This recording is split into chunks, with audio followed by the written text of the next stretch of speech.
इस वक्त की बड़ी खबर बुलंदशहर से आ रही है, जहां राज्य महिला आयोग के प्रदेश अध्यक्ष बबीता सिंह चौहान पहुंची बुलंदशहर। राज्य महिला आयोग के अध्यक्ष बबीता सिंह चौहान ने ओलंपियन स्कूल चिकारपुर में पहुंचकर छात्राओं और महिलाओं को किया जागरूक। राज्य महिला आयोग के अध्यक्ष बबीता सिंह चौहान बोली, सभी माता पिता अपने बहन बेटियों को सशक्त बनाएं और पढ़ाएं।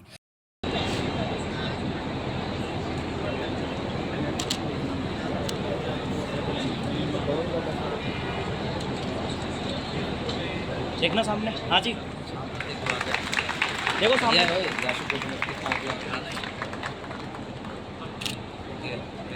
मैम सामने देखो, देखो एक बार सामने।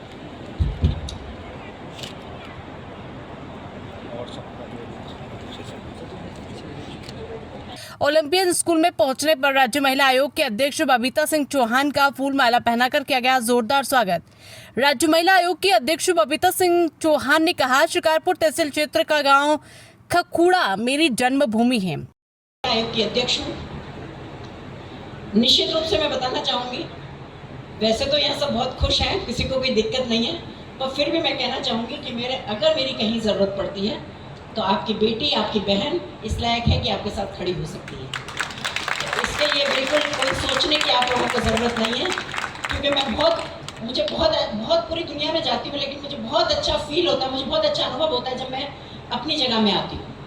मुझे लगता है कि मैं एक दिन अपने भाई से कह रही थी, अरविंद भाई मेरा भाई है, मैं इतना तू ना मुझे एक दिन ना मुझे मोटरसाइकिल से पूरे शिकारपुर गाँव में घुमा, तो मैं देखना चाहती हूँ कि जहाँ मेरा बचपन निकला है वहाँ क्या क्या बदलाव आए हैं।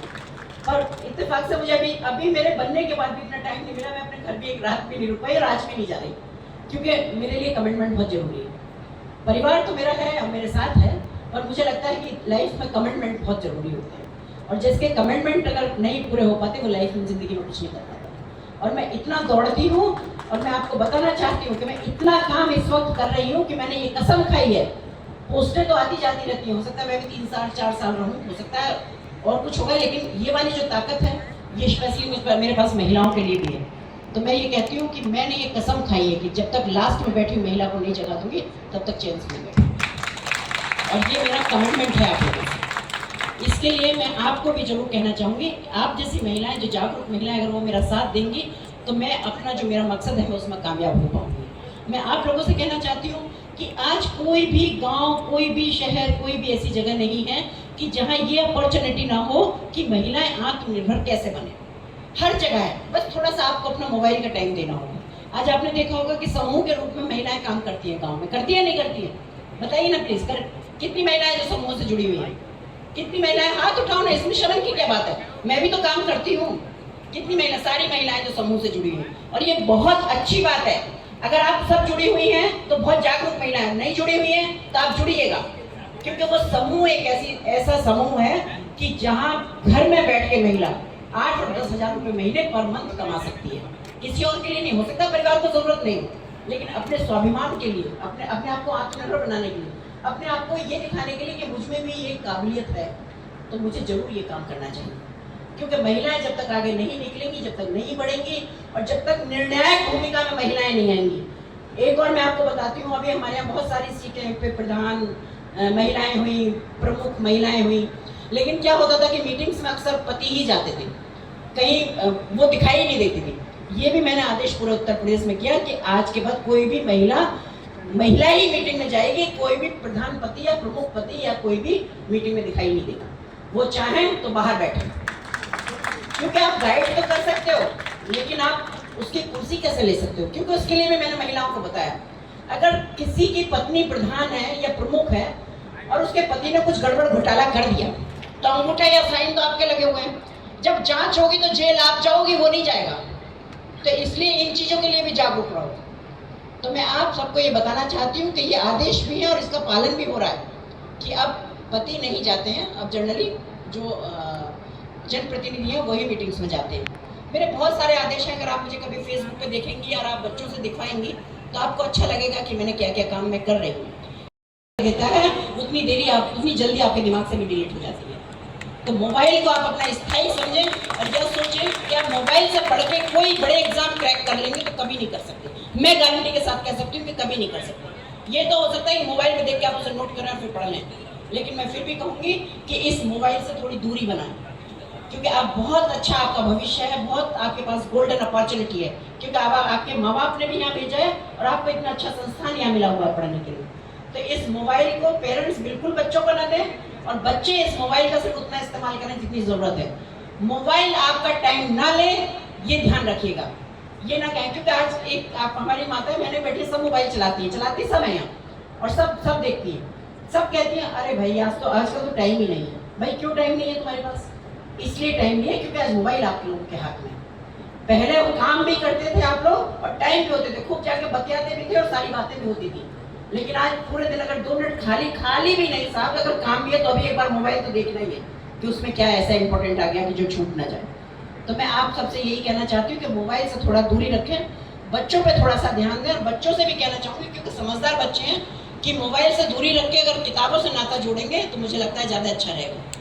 जो हमने किताबों में पढ़ा था, अगर हम फर्स्ट सेकंड थर्ड फिफ्थ तक की जब तक बात करें तो वो आज भी हमारे दिमाग में है और हम रोज लाखों चीज़ें सर्च करते हैं। वो जितनी देर सर्च करते हैं उतनी देर दिमाग में रहती है, उसके बाद डिलीट हो जाती है।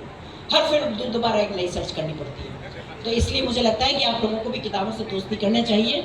और अब मैं थोड़ा अपने बारे में भी बता देती हूँ। बात करूँ, मेरे महिला आयोग में ऐसे केस आते हैं जैसे कोर्ट में जाते हैं ना, जैसे कोर्ट में लड़ते हैं जो वो केस कि भाई किसी के साथ, समझ रही है ना सारी, मैं आपको बताना चाहती हूँ। जैसे कोर्ट में जाते हैं वैसे मेरे पास केस आते हैं। जो केस मेरे पास आते हैं मैं उनको उन केसों के बारे में आपको बताना चाहती हूँ कि मेरे पास आए हुए इतने केस, जितने कम से कम अगर ऑफिस की बात करूँ तो कम से कम 350-400 एप्लीकेशन रोज आती हैं और जनरली बात करूँ तो आते जाते तो कम से कम 10-20 एप्लीकेशन तो रोज ही आती है। इनमें से भी आज के डेट में पूरे उत्तर प्रदेश में एक केस भी कहीं पेंडिंग नहीं है। सारा निस्तारण 100% निस्तारण, जो आपको कहीं और मिलेगा या नहीं मिलेगा मुझे नहीं पता, पर शायद नहीं मिलेगा। आज पूरे उत्तर प्रदेश की अगर मैं बात करूं तो कहीं भी एक एप्लीकेशन निस्तारित करने के लिए नहीं छूटी हुई है।